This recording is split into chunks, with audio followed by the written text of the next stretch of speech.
Welcome back to the Rantin Review. This is our review of episode 5 from Falcon and the Winter Soldier on Disney Plus.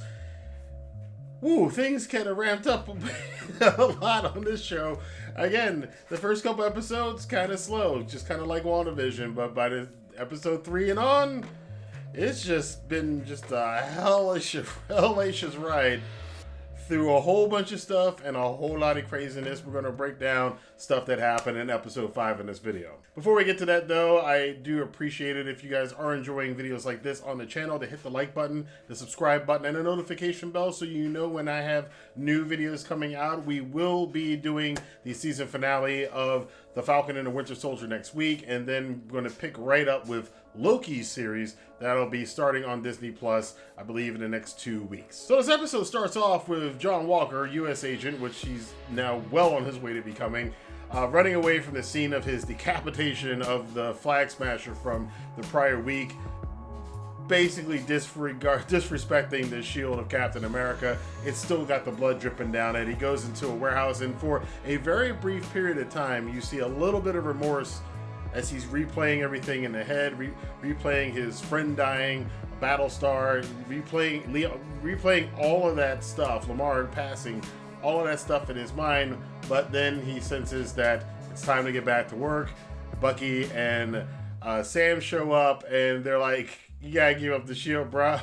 And it takes him a little moment to kind of key in on it, but then it's like, oh yeah, I gotta give up the shield. Well, no, I'm not giving up the shield. I am Captain America. And he keeps repeating this over and over again. You know what it reminds me of? It reminds me of many, many years and a lifetime ago, just as a little small tangent here.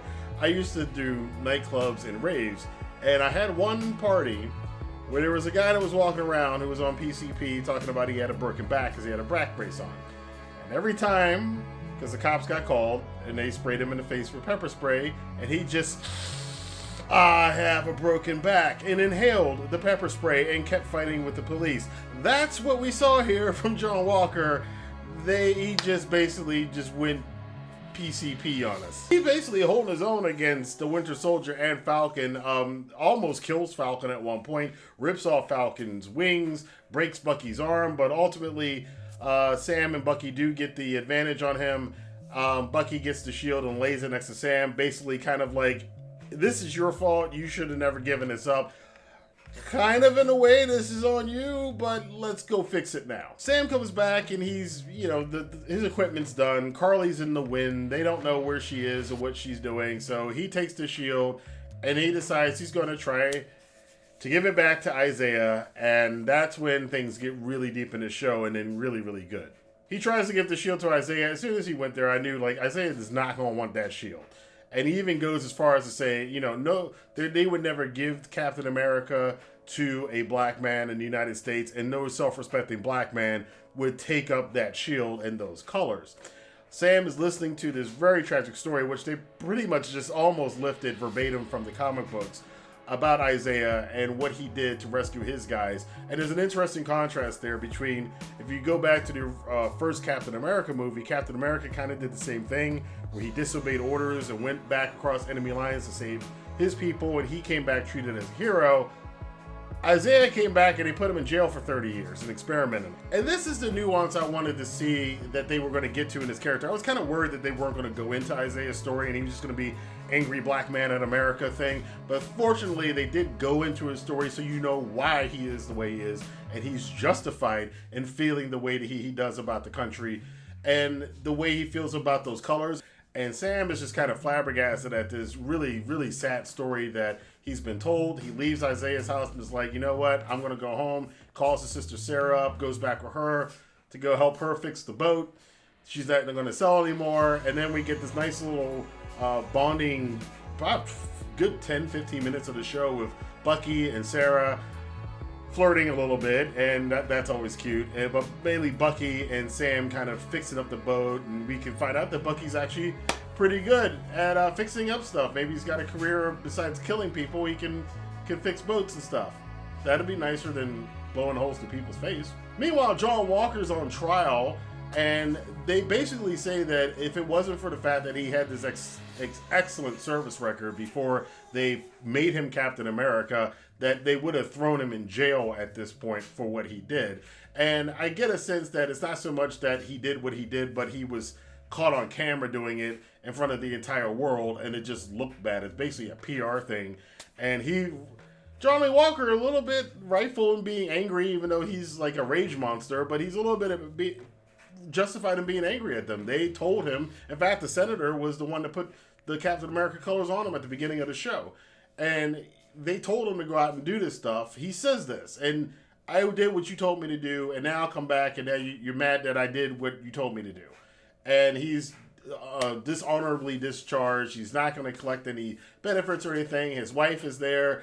I do like the fact that they made that couple, this is a little side social note, that they made it an interracial couple, because it would be very easy for the John Walker character to come up as a Proud Boy type, let's just say that without getting too political, but making his wife not being just, Jane Doe white girl. That was a nice touch, that we know it's not a racial, plus his best friend was black, so we know it's not a racial thing there, because this is the problem with dealing with these kind of stories. It gets really, really into everybody's racist thing, and they're walking the line, and they're doing a very good job of walking the line and staying true to reality, but not being so cliche with the bad guys, because in a lot of other shows they would have just straight up made him a white supremacist, but fortunately he's a lot more a complex enemy and villain than that, so that was good to see here. However, he does get a surprise guest visit. Julia Louis-Dreyfus, or whatever the hell her name is, Elaine from Seinfeld, essentially. She shows up here, and she is playing, I think it's the Contessa.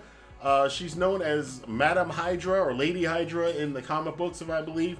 Not really a major character, but she does go to John Walker and basically says to him, look, I know everything that you did. I know you took the serum. I know this, I know that. Look, there are people out there that would love to use your services. Here's my card, which is blank.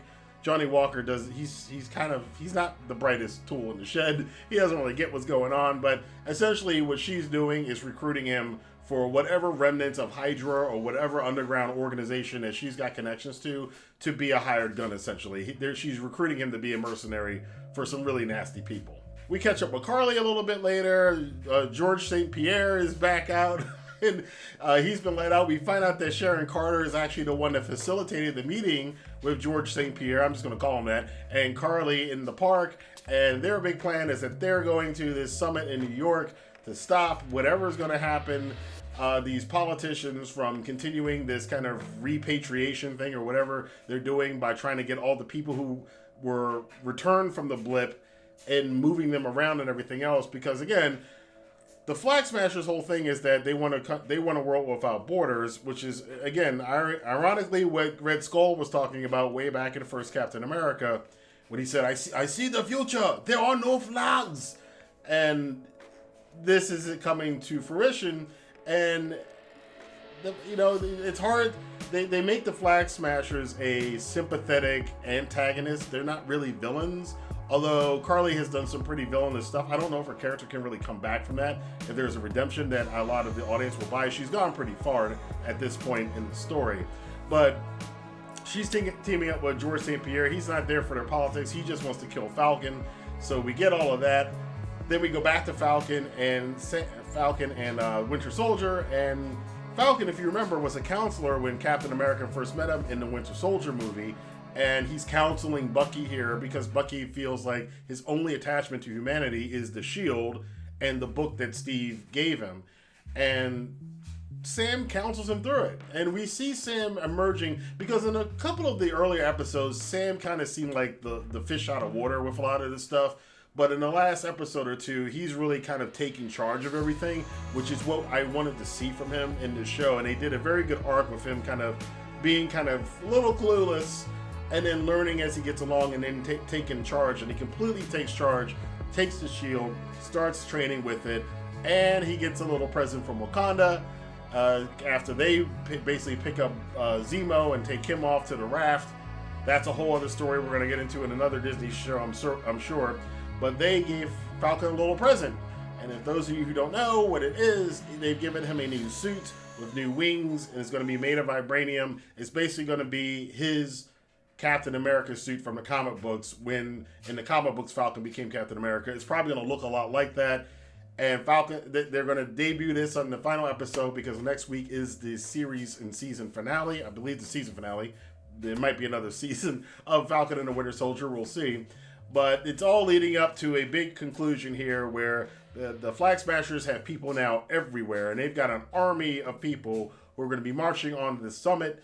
Bucky and Falcon are going to have to go save it. But we also had an extra credit scene that sure scared the crap out of everybody. Johnny Walker is now officially gone full U.S. agent. He takes one of his medals of honor that he's now been stripped of and puts it in his own makeshift shield. Now, his shield's not vibranium. It's just a metal shield, but he's pretty good with it. And this is going to lead to a clash between him and Sam, obviously. And we got the Flag Smashers, and we got George St. Pierre. So, much like WandaVision, the last episode, they've kind of set it up. So, all of these threads are going to come smashing together in this finale, which should be pretty awesome. So, we'll see how it lands next week. I really enjoyed this episode. They've been getting better and better. Again, since episode 3, they've really hooked me with this show. So, I'm excited to see the season finale. Let me know what you guys think about that in the comment box below. Who do you think anybody's going to die? Who do you think is going to live? What do you think this is leading up to? There's a lot of people, the comic book nerds are all talking about Thunderbolts and Thunderbolt Ross. I don't see where Thunderbolt Ross fits into the story, so I don't know why they keep talking about it. I know that U.S. Agent and some of these other people and the Contessa, she might tie into that Thunderbolts because there will eventually be a Thunderbolts show. This is some like real deep nerdy crap I'm talking about right now. I'm not going to get that far into it, but if you guys have any thoughts on that, definitely let it be known in the comment box below because that's where it belongs in the discussion. But as far as what's actually happening on the show, there's really not much about the Thunderbolts going on right now as far as what's we're going to see in the series finale. And they've got so many threads to tie up in a series finale or the season finale. I don't think they're going to introduce a whole new group unless it's in like a post-credit scene or something like that. So I want to know what you guys think about that. Let your voice be heard in the comment box below. Until then, I will see you guys for more news, rumors, and reviews right here on the Rantin Review. Have a good day.